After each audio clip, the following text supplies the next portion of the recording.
There are a number of people who are working very hard right now to try and keep our volunteer fire station operating, and that fight is going to continue as long as necessary because we know how valuable that fire department is to our community. So one of the many facets that makes Julian a special place to live is the people. And the people make up this community.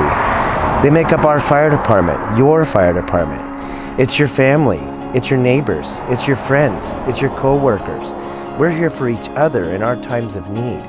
Having had the opportunity to work in a professional setting as a firefighter down the hill, I can tell you that the spirit of the firefighters here exceeds any place I've ever worked. These people are here out of the kindness and goodness of their hearts. None of us make any money at it. We're here to help, and we're here to be there for our neighbors. As we know, just recently, the administrators of CAL FIRE decided that they were going to close the Julian station and the Cuyamaca station that they've been manning constantly for a number of years now. And I think that's very unfortunate. It's a fact that CAL FIRE is responsible for fighting wildland fires, not the Julian Cuyamaca Volunteer Fire Department. Their responsibility is vehicle accidents, medical calls, structure fires, those sorts of things. So to have CAL FIRE walk away from their responsibility seems to be, pretty unfair at this point in time, considering we're going through the worst fire season in history in California, and we have Santa Ana winds blowing, and they've pulled their firefighters out of areas that would be absolutely essential for trying to stop a fire soon before it gets down the hill towards San Diego. We do think it's irresponsible for them to close stations this far in the backcountry when there's many CAL FIRE stations that in the civic urban areas that aren't necessarily needed as much as these are. So it's a real shame. During these times, it seems as if there's a lot of controversy and a lot of misinformation out there. I'd like to clarify that the volunteer fire department is alive and well.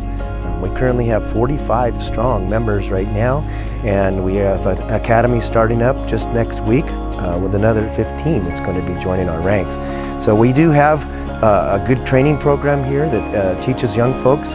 There's a program in place that starts at the high school level to bring young people on board, men and women, to become firefighters if they chose to do that for a career. So we try to grow our own folks and bring them up into the ranks of the fire service here in Julian to serve our community. So I'm sure that some people have heard that the petition failed because of insufficient signatures. That's not true. We had plenty of signatures. We had more signatures than we needed, but there was a large number of them where people signed. These are people who live in Julian. These are people I know. Some of them are even Julian firefighters. And they wrote down their name, they signed it, and they wrote where they live. But unfortunately, where they live is not where the registrar has them registered.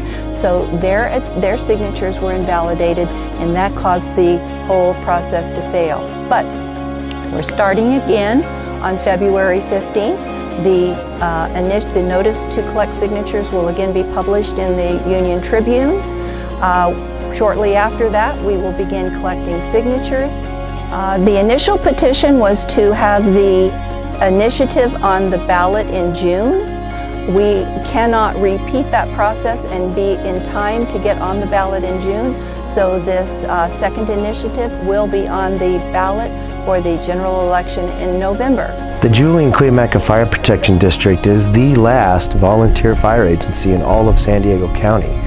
So it's a magnet for young people from across the county and abroad to come and learn the skills of a firefighter.